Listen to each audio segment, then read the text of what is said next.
Good evening photo හැමෝටම අද මම ඇවිල්ලා තියෙන්නේ 2023 ගණිතයේ ප්‍රශ්න පත්‍රයේ 4 වෙනි ගානත් අරගෙන. අපි බලමු මේ 4 වෙනි ගාන කොහොමද හදන්නේ කියලා. 4 වෙනි ගානේ තියෙන්නේ ABCD සමාන්තරාශ්‍රයකි. ABCD සමාන්තරාශ්‍රයක්. එහෙනම් සමාන්තරාශ්‍රයකට අදාළ දත්ත ටික ඇතුළත් කරගෙන ඉමු. සමාන්තරාශ්‍රයක සම්මුඛ පාද සමානයි. සමාන්තරාශ්‍රයක සම්මුඛ පාද සමාන්තරයි.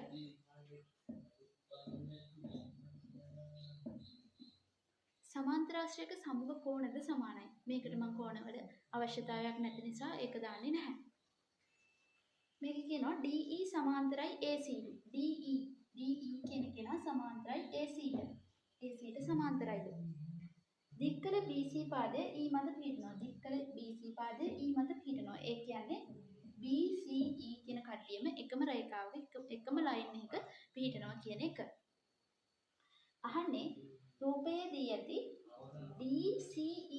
DCE මෙන්න මේ ත්‍රිකෝණයට DCE ත්‍රිකෝණයට සමාන වර්ගඵලයක් සහිත ත්‍රිකෝණ තුනක් නම් කරන්න කියලා කියන්නේ.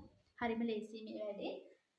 මුලින්ම අපි බලමු මේ DCE කියන්නේ කවුද කියලා. DCE කියන්නේ ADCE.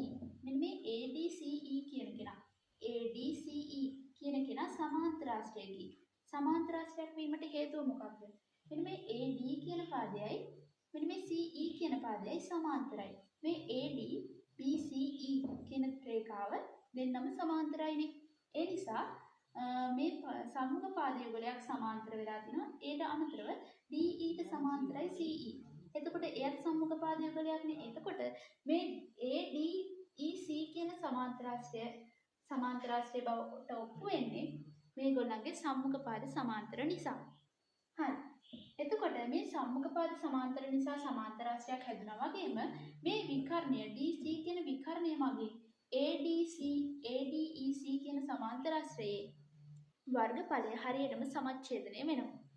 ඒ කියන්නේ මෙයා DCE ත්‍රිකෝණ වර්ගඵලය සමානයි DCA ත්‍රිකෝණ වර්ගඵලයට. හරි. එතකොට දැන් ඔන්න එක ත්‍රිකෝණයක් හොයාගත්තා. ඒ ත්‍රිකෝණෙ දිහා බලුවම DCBA කියන සමාන්තරාශ්‍රයේ පාදයක් තමයි DC කියන්නේ.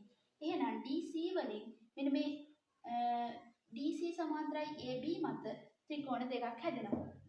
එතකොට ඒ ත්‍රිකෝණ දෙක DCA ත්‍රිකෝණ වර්ගඵලය